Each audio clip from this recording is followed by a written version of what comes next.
there is no such thing as a Palestinian. Either of you would like to say agree or disagree? I disagree. Yishai? Yeah, I also disagree. Of course there's a Palestinian.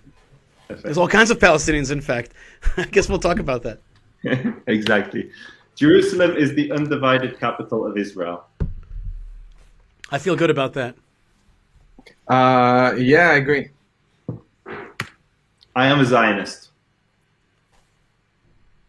Yeah. It's our lives, I think. Yeah. The settlements are an obstacle to peace. A solution to peace. I think it's an obstacle to peace. Perfect. And that frames the debate perfectly. And so what I'd like to jump straight into is, I'm going to stop sharing my screen, is asking either of you to go first on that final point. The settlements being an obstacle to peace.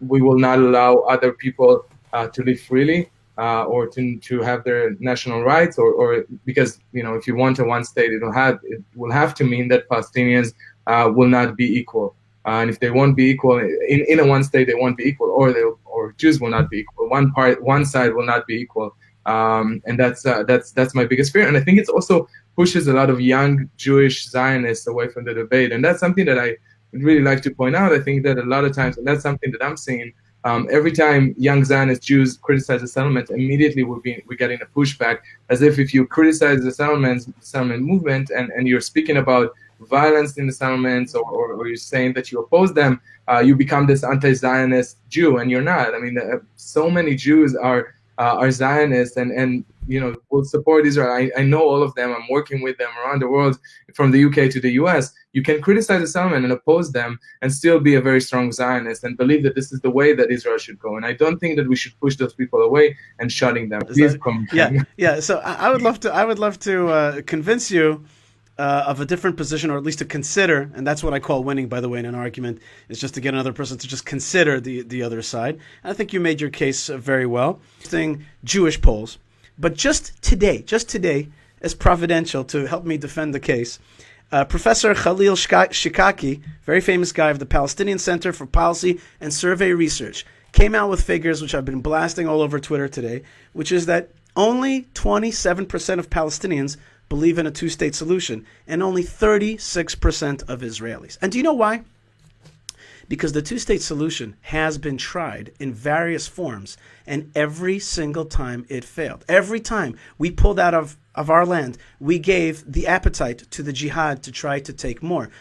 People already don't remember what happened in the late 90s and the early 2000s. They don't remember that we pulled out of Judea and Samaria, and then we had to fight a war to recontrol those areas because terrorism came from those places and blew up buses in Jerusalem. I mean, when we say blow up buses, can you just for a second imagine what it is to have a charred, broken sister or daughter? To me, that keeps me up at night, these thoughts. And that's what was happening all over Tel Aviv and Jerusalem, because the PLO and the Palestinian Authority were holding on to this land and were using the brainwashing their population and turning them into terrorists. And much more recently, in 2005, we remember what happened with the Gaza withdrawal. We withdrew from Gaza. We gave them the land. But what happened? Hamas took over violently, and now every day we find terror tunnels, balloons, etc., etc. We fought 3 wars in that land.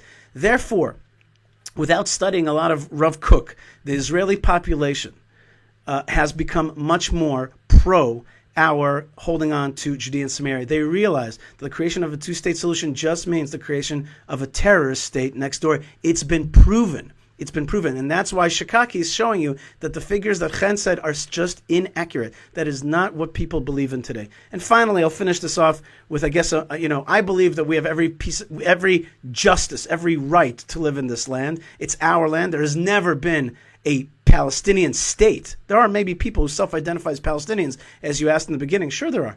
But there has never been a Palestinian state here. But if there has ever been a Palestine, it was also in different times of history a Jewish Palestine. But all that, let's leave all the justice aside and just for a second focus on security, which is not my main argument. But when I was sitting in the White House in the executive office building, presenting to them why we should never pull out of Hebron, I showed them this 3D map. Okay, you can't see it because of the background. This 3D map shows the mountainous range of the land of Israel, which is the heartland. And I said to them, if you want to create another Gaza right next to Jerusalem. Just pull out of Hebron, because Hebron is controlled by Hamas. Pull out of Hebron, and you will have a Gaza Strip-like entity controlling this area, and it will shoot at the rest of the country. And that was like, they just stopped talking to me about it. I'm like, it's an absurd idea to give any other nationality, any other people control over this land. And I'll finish with this last phrase, which is Chen asked me directly. Chen is the right way to pronounce it. Asked me directly. He said, would we have a peace with the UAE? Now, anybody who follows me knows that I am like Mr. Abraham Accords. I am all about relations with the UAE and Bahrain, Sudan, etc. I'm all into it. All right. Would we have relations? I think you're reading the map a little bit backwards.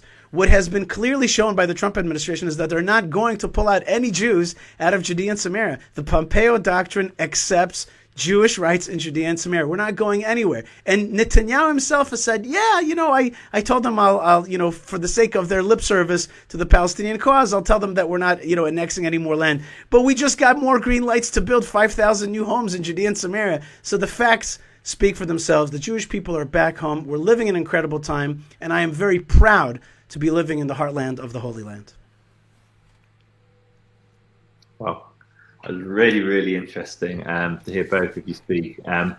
Believe in two-state solution. That even if they don't believe in two-state solution, they don't want to live under Israel. At least from my experience. I just want to say, and I want to also touch on one thing that I've looked up. Things that I wanted to really understand your agenda. And there was one thing that you said for the Atlantic in a documentary that they did about settlements. And the journalist asked you, can Palestinian citizens of Israel be equal to Jews? And you responded, and I'm directly quoting you, no, not in my opinion. I don't deny democratic principle. I just say they have to yield. And I think that a lot of times when I hear settlement leaders praising Palestinians, it's only Palestinians that are willing to subscribe to your ideology, and otherwise they will be dismissed and called out as irrelevant. And the ones that will be celebrated are the ones that will celebrate our point of view. Do you think that you find it problematic? Because do you think that people think that this is a way for two people to live together? And what do you envision as a peaceful solution in a one-state solution, which I understand that you're supporting? My family came to Israel from Iraq and Tunisia. I know exactly what it means to live as a minority under the control of a majority, Arab majority, Muslim majority, in respectively. It wasn't good for them. I don't want that. I don't want it to anyone else. And if I want to advocate for my national rights and my self-determination, I can't do it and ignore 2 to 3 million people on the other side. Okay, I think it's a fair point, and I guess the elephant in the room is the question of what to do with the Arabs that live in Judea and Samaria under a different idea than chopping up our land in half and helping create what is obviously going to be a terror state next door. That's already an empirical, proven, tested and proven fact. So maybe we should think differently, and that's why probably the percentages, and that's what Shikaki is saying, are going down, because they see it's not really happening. And let's remember also that the Palestinian Authority is corrupt. We're talking Mahmoud Abbas has known $100 million in his personal bank and flies around in a private jet, but asks for money for the poor Palestinians. We know. And if you ask, you don't even need any polls. You just go to the Palestinian street and ask them, what do you think? What do you think about the Palestinian Authority? They will just start saying the worst things. They call them, in Hebrew, they call them the mushhatim, the corrupt ones. The corrupt ones. They call Ramallah the city of thieves, et cetera, et cetera. So we know what they really think about it. And when I meet Arab Palestinians, and I meet them very regularly, and we have regular meetings all the time in Hebron. It's just not something we publicize because they're afraid to have their identity known, lest the Palestinian Authority uses its mukhabarat, its security services, to punish them by torturing them in their jails, like in Jericho. Like my friend Muhammad Jabir was jailed and tortured for 60 days for showing a picture of himself and Knesset member Yehuda Glick. So the first thing I like to say is, please do me a favor and not you, Chen, I'm not talking to you directly, I'm talking to the audience. which is please do me a favor and don't sell me that the two-state solution is some kind of beautiful, idyllic democracy. It's really not. It created a thugocracy, which is a real term these days, which is a thuggish, a controlling organization that is really repressing the rights of people. So we did nothing good for the Palestinians. They get underpaid there. They can't speak what they want. They're afraid to show their pictures if they think anything different. That's number one. Nothing was created that was so beautiful and so democratic through the process of Oslo and the efforts towards a two-state solution. I wrote an article in the New York Times which laid out five alternatives to the two-state solution. And it wasn't my ideas. It was ideas by various intellectual leaders and politicians and professors who came up with different ideas. And I'll just speak about a few of them, not all of them. But maybe one, before I lay out the alternatives to the two-state solution, I just want to remind people something which is always forgotten in these kind of conversations. Israel is an ethnic national state. This region, the Middle East, has 400 million Arabs. 400 million Arabs in 22 countries. P.S. Not one of them, not one, is a democratic country. Not one. Okay? And they live in these 22 countries in their way. And I don't want to force democracy on them because I'm not a Western colonialist telling Arabs exactly how they should live. They can live in their systems. That's fine with me. That's great. God bless them. They're my cousins and I want them to succeed. But they have 22 countries, 400 million Arabs. We have a small country in the midst of that. I call it a protectorate. An autonomous zone of 6.5 million Jews. We've been persecuted by these Muslims for generations in their lands, and certainly they've tried to attack us and destroy us many a time here in Israel. So the first thing is that I don't consider Israel the democratic aspect of it, which you mentioned, what I said to The Atlantic, which was also taken out of context. As usual, quoting The Atlantic is dangerous because they themselves are their journalism is questionable when it comes to Israel. But in any case, yes, I actually think that Israel is meant to be a protectorate for the Jewish people first. State, and I would say again, I mean, I think that it's if we're talking about peace, do we think that peace is possible if Palestinians are not equal? I heard the ideas that you have, but all the ideas are just summing up to making this population unequal and living under our control while they don't enjoy the same benefits. And yes, we are indigenous to this land, and I don't dispute our ties. I mean, I'm advocating for the ties that we have to our land. But with knowing that and remembering it, I'm saying that this should be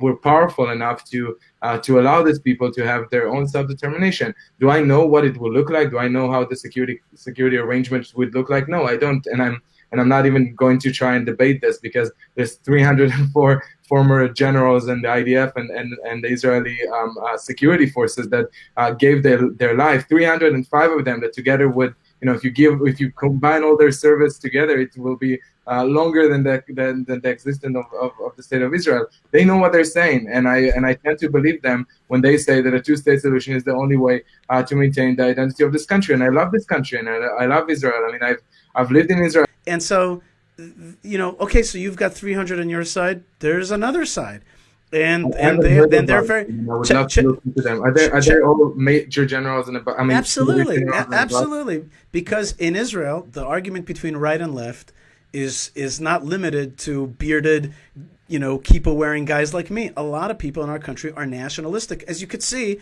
by the voting patterns. And so it makes a lot of sense that there are generals, high-level generals, etc., that are on the other side, political side. And this organization rose up specifically in order to answer the organization that you're speaking of. So really, let's leave the. And it says 180 people.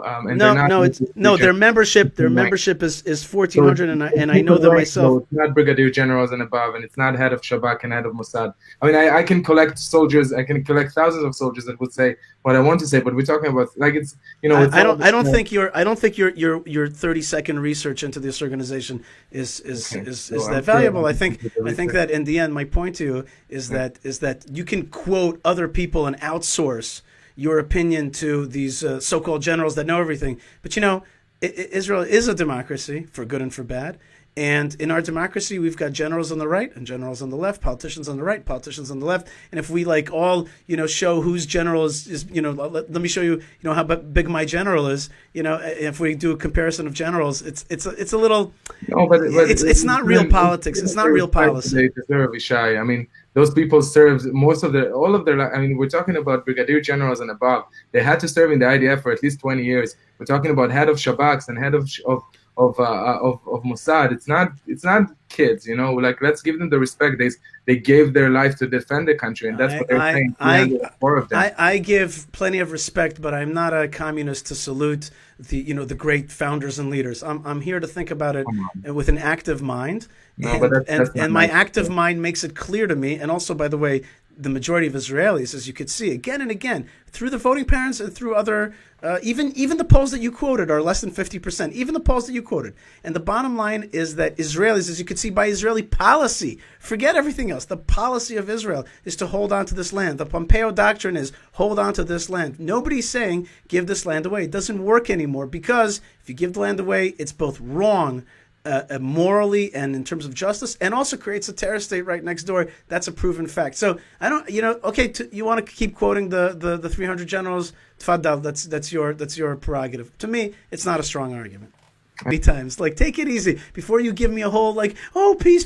What peace did you create? What peace did the two-state solution create? The Palestinian Authority is one of the most oppressive jihadist regimes in the world. For God's sakes, you didn't create peace. You created an outdoor jail for them called the Palestinian Authority. I am saying let them have decencies and rights under Israel, the most liberal country in the whole Middle East.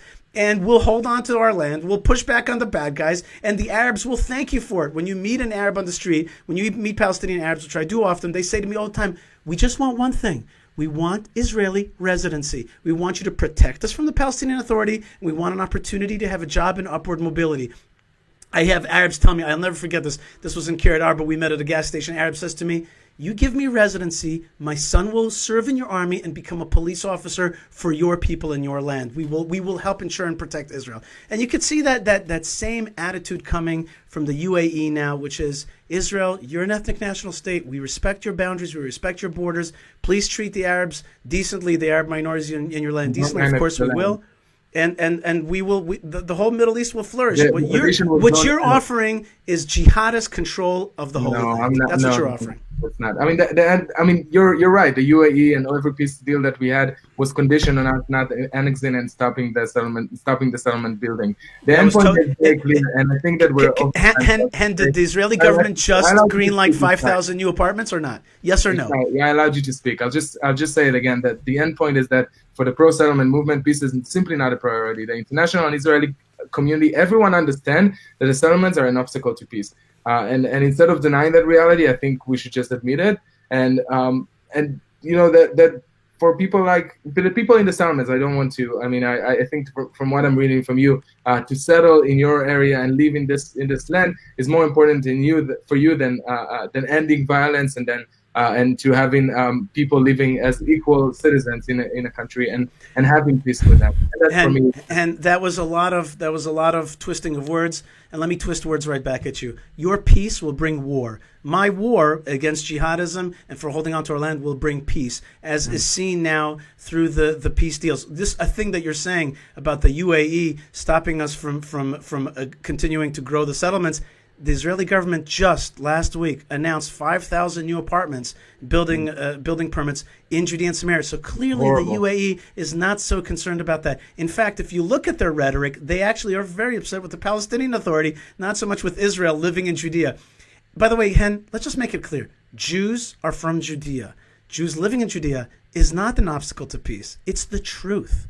And truth is never an obstacle to peace. It's the way forward. And if you have a truth-based peace, where people accept the truth that you're from this land and you're going to control this land and that you're going to give decencies and rights to minorities living in your land, people will respect you. You're acting like a Middle Easterner. Sometimes, and I don't want to get personal here because you and I, we really see eye to eye on so many things, and I really do respect you very much, and I really hope that we're having a policy argument. But I do sometimes wonder a little bit why it is that you promote your Middle Eastness, your Tunisianness, your Irakiness, and yet you talk like a Western liberal, which is a total colonialist language which does not fit this place. I don't understand where you on the one hand have this I'm from the Middle East and I know what's going on. On the other hand, you talk like no Arab chief, no Jew from Judea should really speak. I mean, what you're really saying is Jews should not live in Hebron. Do you understand that? Can I tell you why? Because I don't have the luxury of having any other passport. My family came. I don't have any other nationality. I don't have American nationality like That's you absurd. do. I have only Israeli nationality. My mom can't go back to Iraq. My dad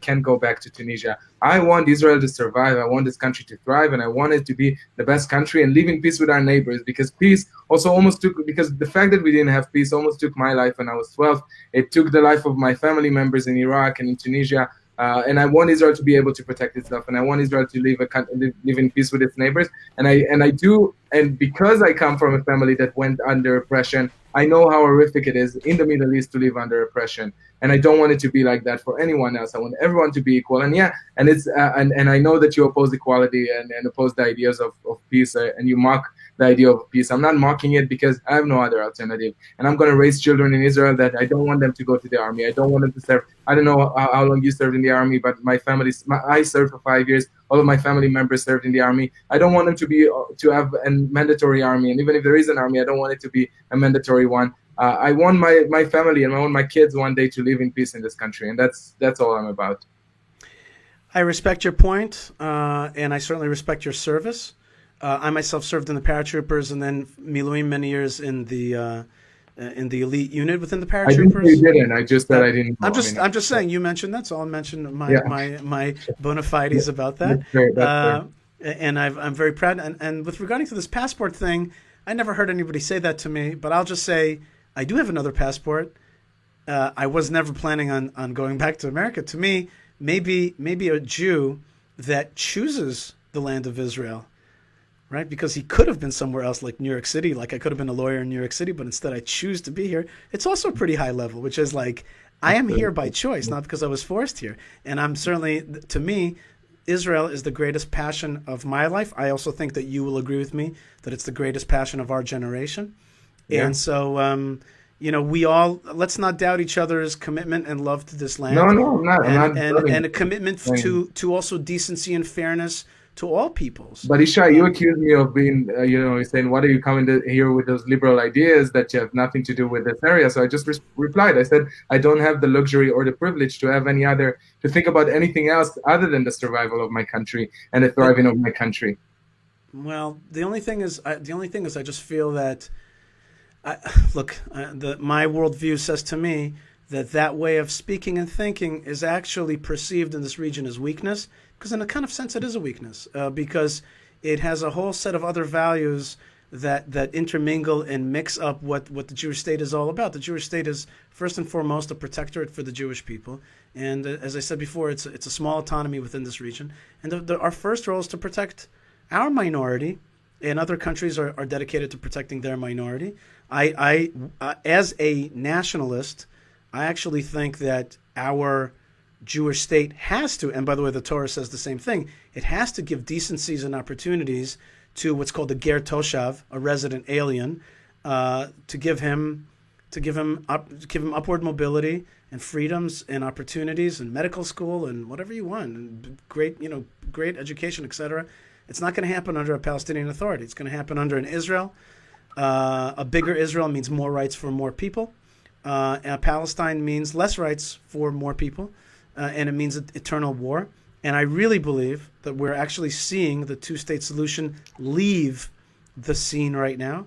We're seeing a sea change, and the Jewish people are going to be deeply rooted, as they were in the first Commonwealth, and the second Commonwealth, and now in the third Commonwealth, in the heartland of the Holy Land, where our forefathers and mothers walked.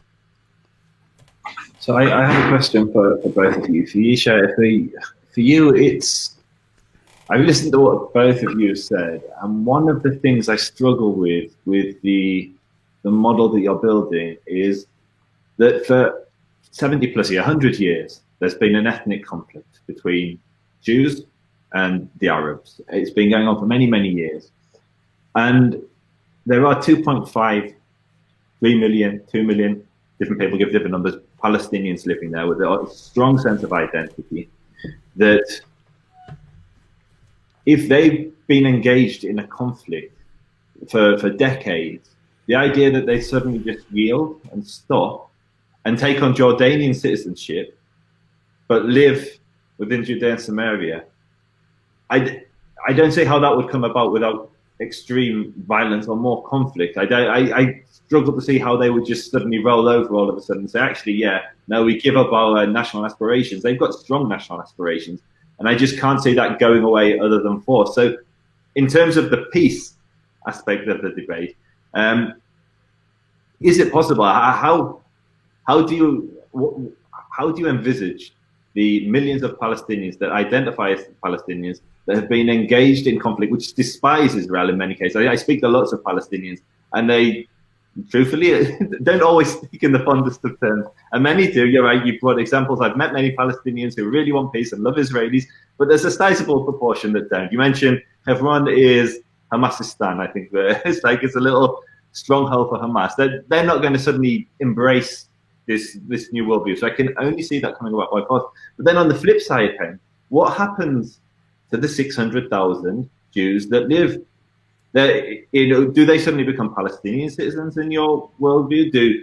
You mentioned that the pullout from Gaza was a disaster, and it was. I think we can all agree on the panel that was an absolute disaster. But what happens to the hundreds of thousands of Jews that live there today? I mean, if you're talking about the security of your people and the safety of your people, I'm not sure how many would feel safe in a future Palestinian state. And so I think that really dealing on what happens to both of these populations in both of the worldview and both of the models that you presented is I'm really interested to hear. Do you want me to answer first? Yeah, Joseph, it would be helpful if you would pick on somebody to go first, just so we don't have to have Going an forward. awkward sentence. Yishai, give us your answer. Yeah, we're already on that. Come on. First thing, Joseph, you're absolutely right that there's no panacea. There's no instant solving of the 100 years of brainwashing of the Arabs, and especially the Palestinian Arabs who've really started living the West Bank since 1948 mostly. They've been brainwashed to hate Israel for a long time. You're really absolutely right about that. But the answer is clearly not to then give them a chunk of land so that they can control it with that hate and then shoot at Israel. That's certainly not the way to go. Look, I'm involved with various. You would call them peace movements. I think we call them conversations with Arabs that want a future, Arabs and Israelis that want a future together, that recognize that we're both not going anywhere. At least the non-jihadists are not going to go anywhere. And I see different numbers and different things on the ground than other people. I see a lot of Arabs that actually are tired of the conflict and have come to the most important conclusion that the Arab world is coming to, which is Israel isn't going anywhere. The wars against Israel were all premised upon the idea that Israel will be at some point erased. Some point they will, quote unquote, throw us into the sea. And they've just come to the conclusion that that's not happening. Now, when I was a kid, when I was born, the countries like Egypt and Syria and Iraq were very strong countries. They were strong economically. They had output. They were really Egyptian cotton, Egyptian tourism. Syria, Lebanon. These were strong countries. Their hate has led them all to become weak countries, economically weak countries, countries that really don't support their own people's bare minimum. In Syria, civil war. Hundreds of thousands killed. Iraq is a failed state. Egypt is always on the verge of economic collapse, barely able to feed its millions. And so, they're starting to realize that their 100 years of hate has led to their own economic and development demise. And Israel, on the other hand, it's like in its flourishing moment, economically, militarily, relationships around the world. And so the Arabs are looking around and they are sensing that this is just not going anywhere. We're not going to defeat Israel. Jihadism has done nothing for our lives. It's not like the old days, like in the year 637, where you could be a big jihadist army, and the more you conquer, the more you control, and the more power you have. It's not like that today. Today, jihadism leads to uneducated masses, to women who don't go to school, and suppression, all kinds of stuff like that. And they're looking around. They look at Israel. They look at the UAE. They look at other countries that are moving forward in a decent way. They have the internet, right? Because even in poor countries, you still have a smartphone. And somehow you're looking around and you're thinking to yourself, what the hell do I need this conflict with Israel for? It's a total waste of time. They're not going anywhere, these guys. And so better, if you can't beat them, let's join them. And let's have economic opportunity and prosperity. Let's have business. Let's have a life. Let's build a house. Let's send our kid to grade school and not teach them to hate Israel, to fight, because it's worthless. It's pointless. Our jihadist leaders are not only sending us to our deaths, they're also embezzling all the money that they collect from around the world for us. So Arabs are looking around and they're starting to understand this reality that's really become cemented in really the last, I think, 20 years, a realization that their civilization and societies are going down while Israel is going up. And they're starting to change direction. I think that the Abraham Accords is the beginning of a deep felt, you know how Victor Hugo said, there's nothing more powerful than an idea whose time has come. And that's what's happening right now. They're realizing that it's over. It's time to cooperate with Israel. It's time to move forward. Abraham Accords is one of the most beautiful names I could have ever dreamt of or imagined, because it bespeaks of our joint of our father in common, our common father. And so I expect the Palestinian Authority to dissolve in the near future, and I expect Arabs to more and more move towards Israeli residency in other forms. And I expect the jihadists to come out of the closet. We'll fight them. We'll deal with them. But they won't win. And I think that their own societies will rise up against them and make a coup against them, because they want to move forward and live. I did meet the gentleman you were quoting from the Palestinian Research Center, and he shared with me a fascinating statistic, which I'm going to misremember, but it was basically a large percentage of Palestinians between the ages of 18 and 25, and I wish I could remember the number. Maybe someone in the comments will flag it for me, would prefer to live under Israel than to live under the Palestinian Authority.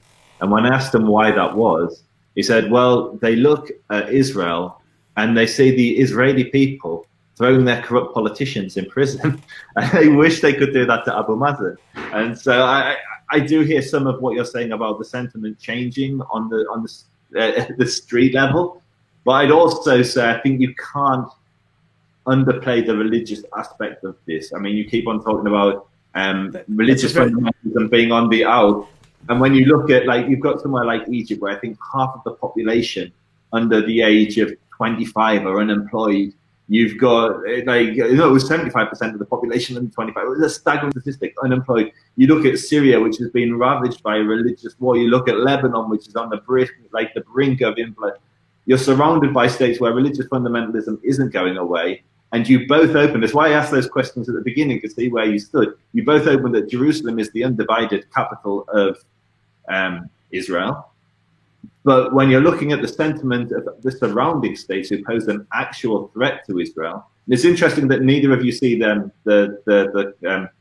Har HaBayit, the Temple Mount, as a settlement, because under the international community, it would be potentially considered a settlement, because they originally envisaged it as being, well, it was Jordanian, it was conquered by Jordan. And so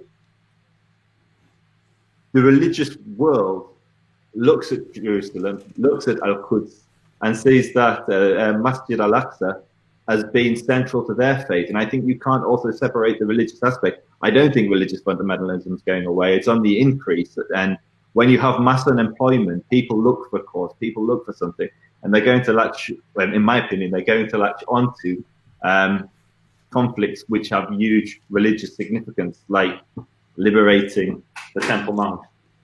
As in their words, not mine, obviously. And I guess, Hen, I'll give you an opportunity to respond to my 600,000. What happens to the 600,000 Jews that live there in your two states? Yeah, I'm not sure where this number is coming from, the 600. Okay, I was using Yishai, but I'll pull it up, because that's the number. There's 600. If you count East Jerusalem, there's about 400,000 in Judea and Samaria proper, and about 200,000 in Eastern Jerusalem. No, we're not.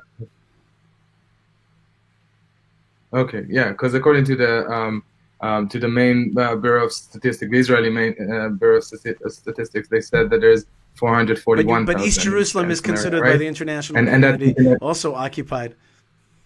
Right, but I think we already established that Jerusalem is going to remain. I think it's all going to remain. We both agree that. So, I'm saying that I'm separating this debate because we both agree that Jerusalem should remain Israel capital. I just disagree with the rest, with Judea and Samaria, and I think it's important to point out that the West Bank, Judea and Samaria, that 50% of the area, almost 50%, is area C, right? And area A and B, where no Jews live in, is another 50%. Percent here, percent there. But all Israeli Jews that live in the West Bank, Judea and Samaria, all the settlers live in area C, correct? Yep. Yeah. Mostly, that's right. Except for a few outlying places, that's right. Yeah, and H1 and H2, but I'm also including area C within H2. H2 within area C. So I think that the point is that these areas, and that's something that also, of course, we're talking about, that the main blocks of settlements will be attached to Israel. That's something that both Palestinians and Israelis agree on, that those blocks, and we're talking Ariel, Gush Etzion, Ma'ale Adumim, those areas are going to be part of Israel. No one is disputing it. So just to be clear, those settlements are not an obstacle to peace, the big ones? The main blocks of settlements, I think that, I don't think that they are the obstacle. In general, so the little ones are the problem. Yeah, the little ones are the problem. The small ones that are built specifically in strategic points to make sure that there will never be a Palestinian state, and are like Ma'ale Adumim, which is about 40,000 people, which blocks Beit Lechem from joining up with Jerusalem. Should that be maybe evacuated? 40,000 people. But no one is disagreeing that Jerusalem is going to be part of Israel. I think we both agree on that as well, right? And I also said that Ma'ale Adumim should be a part attached to Israel. I think it's one of the main settlement blocks that were agreed both by the Palestinians, by the Palestinian Authority, by the PLO, and Israel, that the main blocks would be attached to Israel. That's agreed. I don't think we should go back to it. But the problem is that the outposts and the communities that have been settled in specific strategic geographic locations. I don't think you would have done it if you didn't think that there's going to be challenging to get the Israeli public behind it. I think it was done to set facts on the ground, and still the Israeli public are still not buying into, even though there's a campaign that's been going on for a long time by the settlement movement to convince Israelis that the settlements are going to help them. Almost half of the Israeli population disagree with that, and about 30% are on the fence on it. So I think that the solution is pretty clear, like to attach the main blocks of the settlements and the makeup or the security arrangement of the Palestinian state. That's not something that I'm going to go into. But again, there's smart generals that know better than me what the security should be like. That know better than all of us, than all three of us, what the security arrangement of this area can be like. But they say that it works, so I tend to believe IDF generals, former head of Shabak, former head of Mossad, they know what they're talking about when it gets to security. And what will happen with a small percentage of those outposts? We'll have to make compromise. I'm sure there is a way to have an agreement with them that they will be compensated if they don't wish to live under Palestine, which I don't think they should stay there. On how they can move to somewhere else. So let's just pick on this, because I think this is the most interesting aspect of the conversation, which is are settlements an obstacle to peace? And I think it's fair to say that they are certainly an obstacle to a two-state solution. You both have cited examples of settlements which get in the way of connecting different Palestinian neighborhoods together. You've cited A, B, and C. You've cited where the Palestinians are living, where the Jews are living. So I think it's fair to say that in terms of a two-state solution, they are somewhat of an obstacle. Do we have consensus? Do we both agree with that? Is that a fair statement? So Absolutely. I think it's just very important to know that we have always stood against the two-state solution, and the settlement enterprise is first and foremost a return to our beloved homeland in our indigenous land where we're from. Secondarily, it's to block the very, very bad idea of the two-state solution, that paradigm that created the intifadas, the wars against us, all the attacks against us, all that comes out of the Palestinian Authority. So yeah, we the Jews, the brave Jews, the proud and brave Jews that live in Judea and Samaria, the so-called settlers, are the folks that both love their land a lot and also stand against the two-state solution, certainly. And Yishai, what do you say to the Palestinian refugees that are telling you that they want to go back to their homeland? I say to them, you've never had a state here. There has never been a Palestine in this land. You have right to property as long as you're not jihadist and wanted to destroy Israel. If you are called to destroy Israel and you fight a war against us, you lose your property. That's a principle in international law, which is when you make an offensive war and you lose property, you lose land in that effort, you lose that land in perpetuity.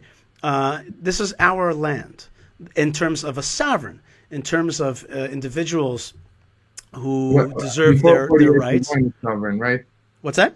Before, up till the reestablishment of a Jewish state in this area, we weren't a sovereign nation there. But there was no sovereign Palestine. Certainly, the Palestinians were no absolutely. sovereign. There wasn't. I agree with you that there wasn't ever a sovereign Palestine. But those people lived there, right? We both agree that these people. Some. If you read from time immemorial, excuse me, I'm getting a little more Sprite here. If you read from time, thanks Malka. If you read from time immemorial, you'll see that she claims, and many studies claim, that the majority of Palestinians are actually great Zionists in the sense that they came to the land of Israel searching for economic opportunities. They're economic migrants. When the nascent Jewish state started creating job opportunities here. So, hundreds of thousands, and then that turned into millions of Arabs actually came here very late in the game. They will tell you different stories, but the fact is that the majority, you could just read Mark Twain's description of the land of Israel is practically empty. He counts, he sees, thousands, a few thousands. Jewish, yeah. That's right. And so, like this whole narrative, and that's what we're talking about here, what I call a narrative war. The narrative war that there was this, rich, huge Palestine, Israel came and ethnically cleansed everybody. It's bogus. It's a bogus story. We agree on that, but the question is, what will we do with the legitimate claim of Palestinian refugees that were actually, whether it's their fault or not, whether they were part of the war or not, like you are saying, we want to go back to where we lived for hundreds of years. Of course, you have stronger ties, but indigeneity is not a sword that you stored. I think in the best case scenario, and I think in the best case scenario, there's financial packages that can be made. The refugees. There's so many fake stories out there, so many fake documents, and the whole idea that Jordan allotted this land thief called Jordan allotted plots of land to his various people, and then now that and they never even took up this land, and now that we're back, we somehow have to compensate former Jordanians that somehow stole our land and the king divided up. It's really an absurdity. If somebody does have a legitimate claim, I think they could go to court and get compensation, but that's it. Because this is our land, and this is, what I mean. If they ran from it and then they gave it up, maybe there could be compensation, but generally no. That's exactly it. And we don't have status in all of the homes like your family left behind in Iraq and Tunisia. That's really the nature of the exchange of populations that happened when Israel was announced. About 800,000 Jews were kicked out, and all their property was taken from Arab lands, from the Mizrahi lands, and about it, maybe some number, it's really not certain, of Palestinians also ran. And there's an element of an exchange of population. The bottom line is that we're the sovereigns in this land. It's really that simple. I would imagine that the majority of those that did flee fled from places like Haifa, Jaffa. They didn't flee from Judea and Samaria. So the issue is actually a problem for those that are living over the Green Line rather than those that are living in the West Bank, Judea and Samaria. Yeah, some of them fled to the West Bank, to Judea and Samaria, from Haifa, from Jaffa. Some of them stayed. And some of them fled to other places for sure. But the point was to show because I want to understand. I think the big issue that I have is that a lot of things that Yishai is saying are just. I feel like I'm hearing it a lot about Israel, and I'm hearing a lot of Why do you have rights for self-determination? Why? Because you were here a few thousands of years ago, but you never had a country since then. You know, why is our claim stronger than other people? When I'm speaking about our rights to live here and us being refugees and the fact that, and you're absolutely right, 850,000 Jewish refugees came from the Middle East and North Africa, and the land that was stolen from us is equal to 5 times the size of the land of Israel today. 5 times. You're good, Hen. You're good. Took from us. But I'm not blaming the Palestinians for that. And I know that they never existed before as a community. And I agree that in the 60s it was created, it was part of. We are in agreement on all this, but I still don't think that we can deny the fact that there are people now and that they have aspirations, political aspirations for self-determination. And I can't fight for my self-determination, for our country's self-determination, when I deny theirs. Hen, every person that's going to come and make a claim is equal to your claim. It's absurd what you're saying. It's just because a group of people, you just laid out a better case than I did for why this whole thing is fake. And now you're saying, but at the same time, I can't deny their claim. Like, that's why there's a court. In court, claims are decided. Sometimes there's fraudulent claims. This is not a real claim. It's not a good claim. It's not an equal claim. It's not an equal claim. I mean, listen, I have to advocate for myself. I don't care what the court says. If I go to court and I accept their rulership over me, maybe I'll care. But in this case, you know what I mean? I think that there's also the court of how things are done in the Middle East. And we fought for our land. We defeated enemies that wanted to throw us into the sea and all the stuff that you said. And not all claims are equal. Not like let's say you have Chinatown in New York and Toronto and San Francisco, and if you go there, everybody there is Chinese. They eat Chinese food. They practice Chinese medicine. They read Chinese. There's Chinese signs. They read Chinese newspapers. But if they say, you know what, now this is also self-determination for China. We want our own China here, or this is part of China. That's called sedition. So what if there's a lot of Chinese people living there and all the culture is Chinese? That's not their land. And so, yeah, there are Palestinians here. I don't deny that, but it's not their sovereign right. There's a difference between national rights and civil rights. I don't deny that Palestinians deserve civil rights. By the way, that's exactly what the League of Nations mandate said to the British, which is you're going to create a Jewish state, and it's not to deny the civil rights of the minorities living here, but the national rights are, of course, Jewish. So you give people civil rights, but you don't give them national rights. I deny, 100% deny, and you can quote me here later on, I deny that the Palestinians have a right for self-determination in this land. I do not accept that at all, ever. I think it's a created lie, and I will never accede to that. It's a simple, by the way, as a avowed Mizrahi, you should know that's a negotiation tactic. It's a trick. You know, like, my family's starving. How could you offer me 100 shekel for this trinket? Come on, man. Like, this is a fraudulent, created narrative, and now it's legitimate enough to take away your land? I don't think so. I think to put it back to the actual framing of the debate, and I think, Yishai, what you painted, there are those on the other side who say exactly the same. The Jewish claim to the land is illegitimate. So to bring it back to peace, and I was trying to do that question. So, two-state solution. I think we've all agreed settlements do pose an obstacle to the two-state solution. I guess my final question, and proudly so. If we've got time, we can open up the floor. Otherwise, we can wrap up the debate. But my closing question I guess is more to you, Hen, given that you're arguing against the motion, for the motion. So, is it possible to have peace without a two-state solution? So, what I'm simply is there a world? Can you envisage a world where actually there is the potential for peace and the settlements still remain, or is the only path to peace really the two-state solution in your framing of the conflict? I think that peace is about it's about compromising. It's about finding a solution that both sides can agree on. We all agree that there's two sides here to the conflict. There's our side and there's their side. And I would quote Aaron Kotler, that he was talking about the Mizrahi Jewish refugees once, the legendary Canadian Justice Minister. And he said once that let there be no mistake about it. Where there is no remembrance, there is no truth. Where there is no truth, there will not be justice. Where there is no justice, there will not be reconciliation. And where there is no reconciliation, there will be no peace. And I think that if we want peace, peace is about justice, peace is about reconciliation, peace is about understanding that even if we are right and the truth is on our side, and I think the truth and history is 100% on our side. There's no denying that we were there first, that we are indigenous, that we have the right for self-determination, that we have the right for this land. All of this is true. But from this place, we also need to be able to understand that there's a whole group of people that we can't deny their rights, their national rights, when we are advocating for our own rights. It doesn't work. It doesn't work this way, and it's just not. It's exactly against the definition of justice. So, is it fair to say that you're saying there isn't a world where there couldn't be peace without a two-state solution, and you base that on the argument for the right to self-determination for the Palestinian people? Is that a fair summary of what? So, in your worldview, that is the only. It's a binary. There's either peace and a Palestinian state side by side with an Israeli state, or there won't be peace. Is that a fair?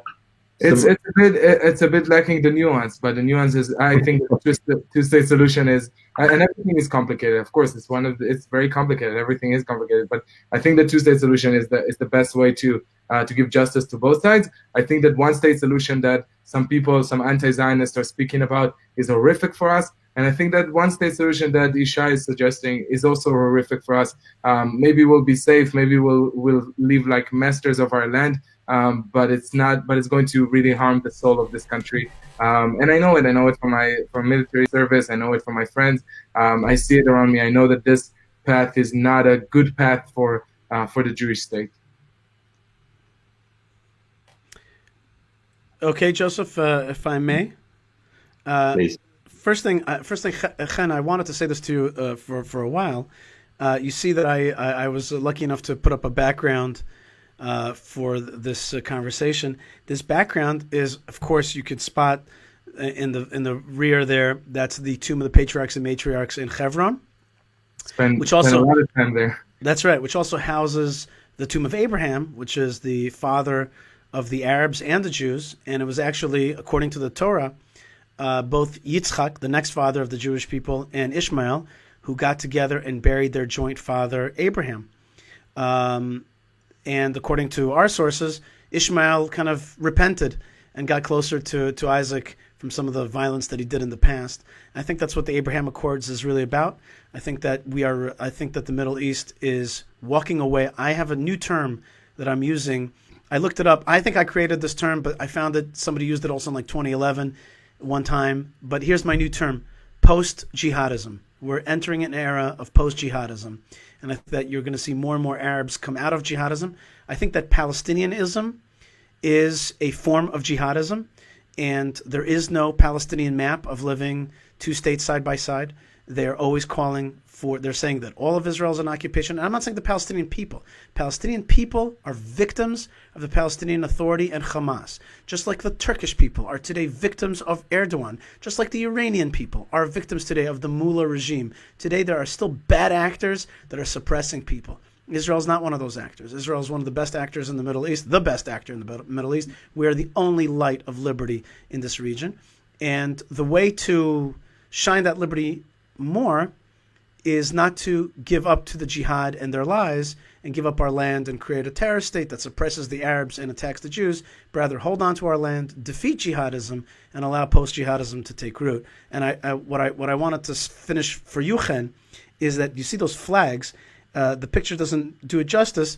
It's actually, we have one day a year where French Jews come en masse to Hebron, over 1,000, sometimes 1,200. They come every year. There's like a certain day in the year, and they come with flags, and they're the most Zionistic, pro-Israel group of people you ever see in your life. And as you could probably guess, when we say French Jews, that also means French Moroccans and Algerians and Tunisians, because France had a great impact in those places, and so you have a lot of these. This is the kind of French that they are. They're really from North Africa, like your family, part of your family, and so. They have a clear and intrinsic understanding that this is our land. and that we have to hold on to it and push back on the bad guys that are kicking them out of France today, the bad guys that kicked them out and kept them in second-class status in North Africa, in those places. And today we have to be strong in our land and not give in to the jihad.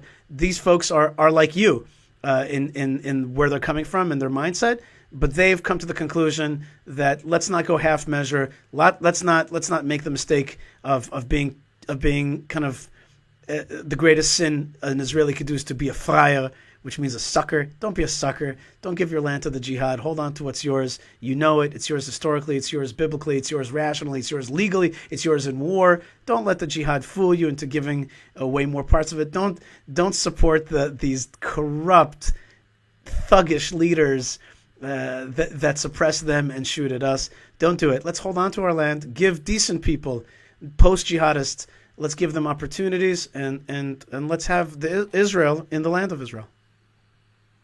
I just had a debate a few weeks ago when someone was throwing those accusations about Israel that said that Israel is horrific and our leaders are horrible. I had a debate with Ariel Gold, this woman with horrific ideas. I'm not comparing her to you in any way, but I'm saying how when she said those things about Israel, I just felt so cringe and was like, why are you accusing my country in this and why are you accusing my people in this way? And I think, there's tons of Muslim, and as you said, I know you don't mean, it's not about Muslims, you're talking about jihadists and this ideology, which is different, but there's a lot of people that, as you said, are fighting it. And I'm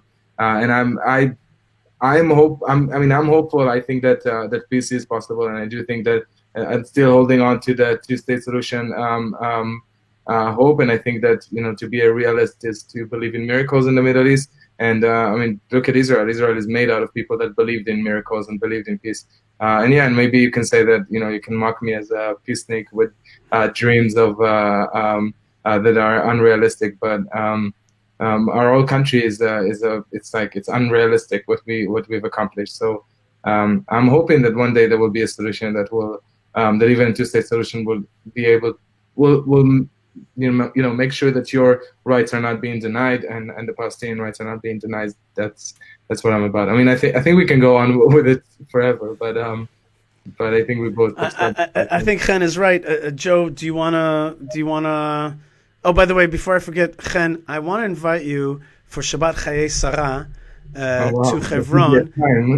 Now, Shabbat Chayei Sarah, there's nothing more powerful than reading the Torah when it's open right in front of the tombs of patriarchs and matriarchs and seeing the story of Abraham purchasing that plot of land and standing in that plot of land. It's one of the most it's just a spiritual awesome moment. It's there's the ancient Torah, there's the ancient, even more ancient story, there's the ancient building, and here I am, the child of Abraham. It's awesome. I'd love to invite you for Chayei Sarah.